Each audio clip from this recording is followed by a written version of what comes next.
This morning, we are continuing to follow the massive winter storm that has pummeled the East Coast this weekend.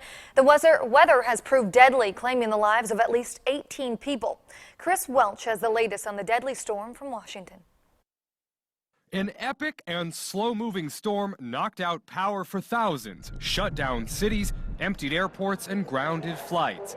What's worse, this historic storm has become deadly, killing people from North Carolina to New York. This is bad, and it is getting worse rapidly. Drivers in several states stranded on the road, even emergency vehicles having trouble. This is a historic snowstorm. This is a huge challenge. In Pennsylvania, hundreds of cars stranded for 20 hours on the turnpike, including buses of high school students. In central Kentucky, some drivers stuck on the interstate for 19 hours, having to decide whether to stay warm and keep their cars running or conserve gas.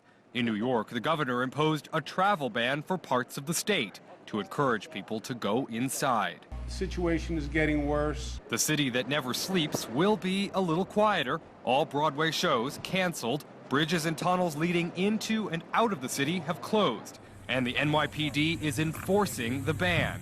Looking at the blizzard from outer space, you can see just how massive this storm is, and it'll continue churning throughout the weekend with more people in its path.